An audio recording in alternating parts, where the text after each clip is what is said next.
ढोलकपुर गांव में शांति देवी रहती थीं, जिन्हें मोहल्ले वाले चुपके से शांति मिसाइल कहते थे। उनके दो बेटे शहर में काम करते थे। बड़ी बहू का नाम था सुषमा और छोटी बहू थी नेहा। सुषमा और शांति देवी अक्सर नेहा से ठीक से बात नहीं करती थीं, क्योंकि नेहा से शादी शांति देवी के बेटे ने अपनी पसंद से की थी। इस शादी के लिए दोनों परिवार राजी नहीं थे। इसी वजह से नेहा दहेज में कुछ नहीं लाई थी। अरे, ये तो मम्मी जी का चश्मा था। अब क्या करूं? ये बुढ़िया तो मुझे छोड़ेगी नहीं। नेहा, मम्मी जी के कमरे से बर्तन ले आओ। ठीक है दीदी।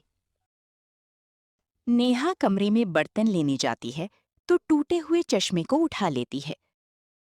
इतने में सुषमा जानबूझकर शांति देवी को अंदर ले आती है ताकि उसके किए का इल्जाम नेहा पर आ जाए। मम्मी जी देखिए, नेहा ने चश्मा तोड़ दिया। बस इसी दिन का इंतजार था। काम ढंग से होता नहीं और नुकसान अलग। वैसे भी कौन सा दहेज में तू बहुत सामान लाई है, जो हमारा है वो भी तोड़ने में लगी हुई है। कभी कुछ तोड़ती है, कभी कुछ। मम्मी जी, मैंने नहीं तोड़ा। मैं तो सुषमा भाभी के कहने पर आई थी बर्तन लेने। देखा मम्मी जी, आपके सामने कैसी जुबान चला रही है। अपनी बड़ी भाभी पर इल्जाम लगा रही है। भलाई का तो जमाना ही नहीं है। अगर काम नहीं करना तो साफ साफ बता दो। इस तरह से मीसड़ी हरकतें तो मत करो। बहाने मत बनाओ, ये तुम्हारी सजा है। आज का सारा काम तुम करोगी। जाओ काम करो और जंगल से लकड़ियां भी काट कर लाओगी। सुषमा किचन में आराम से बैठकर चाय पी रही होती है और नेहा भारी बाल्टी उठाकर पोछा लगा रही होती है। नेहा, जरा ध्यान से पोछा लगा, कहीं मैं फिसल न जाऊं। वैसे भी तेरे बाप ने तो यहाँ मार्बल लगवाए नहीं हैं, जो तू इतना नखरा कर रही है। दीदी, मैंने तो कुछ कहा भी नहीं। जुबान मत लड़ाओ, जल्दी काम खत्म करो। और सुनो, आज दोपहर में कोरमा बनेगा। अगर नमक जरा भी ऊपर नीचे हुआ तो याद रखना। खाने में गड़बड़ी करती है।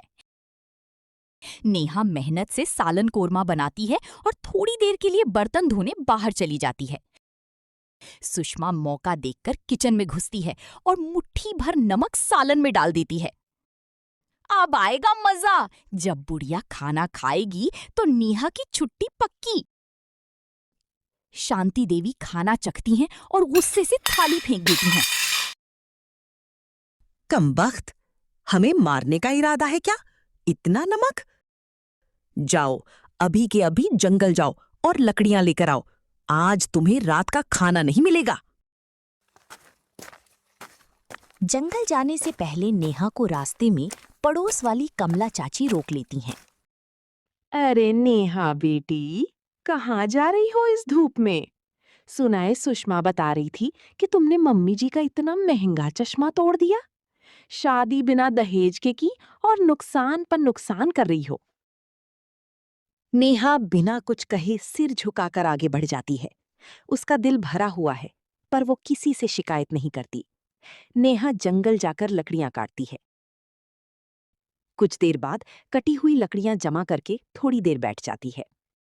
सुबह से कुछ नहीं खाया, अब तो चूहे दौड़ रहे हैं पेट में।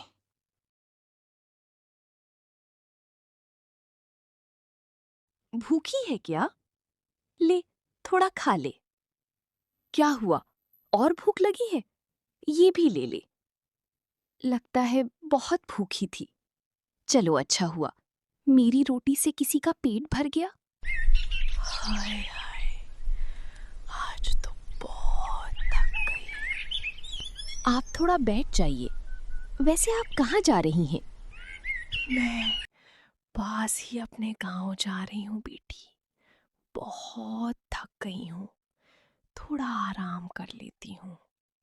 मेरे पास थोड़ा खाना है, आप खा लो। हाँ, लाओ बेटी, खिला दो।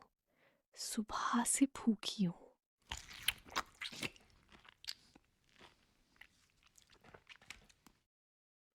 खुश रहो बेटी। एक बात याद रखना, मुश्किल वक्त में हिम्मत मत हारना। जो मुश्किल पेश आए उस पर लाल कपड़ा डालना और दिया जलाकर सच्चे मन से अपने पूर्वजों से मदद मांगना। तुम्हारा मसला हल हो जाएगा। जी मां जी, चले? मां जी, अब मैं चलती हूँ। आप भी अपने गांव की तरफ जाएं, ताकि रात होने से पहले हम अपनी मंजिलों पर सुरक्षित पहुंच सकें।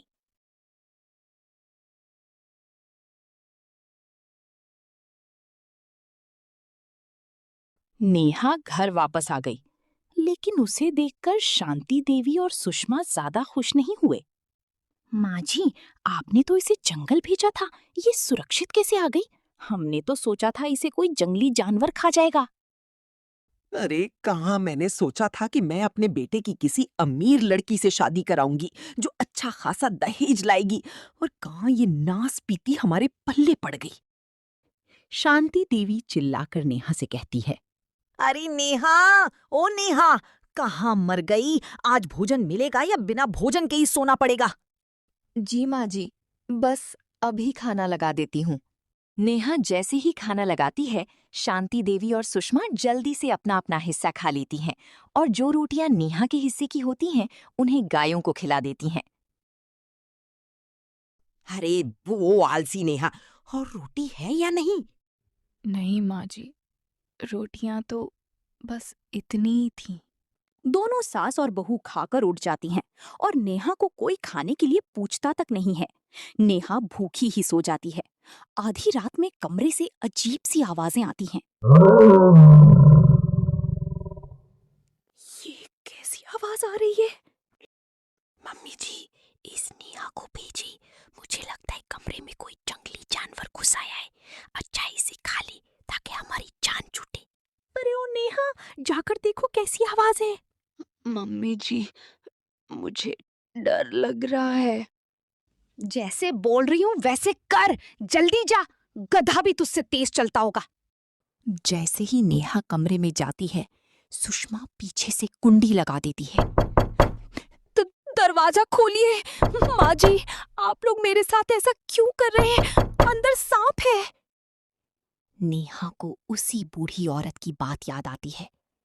नेहा धीरे से सांप पर लाल कपड़ा डालती है और दिया जलाकर प्रार्थना करती है, अपने पूर्वजों से मेरी मदद करो। मम्मी जी, मैंने कहा था ना नेहा को भेज दो। अच्छा हुआ मर गई, अंदर से कोई आवाज नहीं आ रही। आइए चलकर देखते हैं।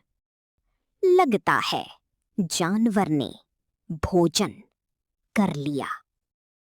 जैसे ही वो दोनों अंदर का मंजर देखती हैं, हैरान हो जाती हैं। कमरा खजाने से भरा होता है और नेहा बेहोश पड़ी होती है।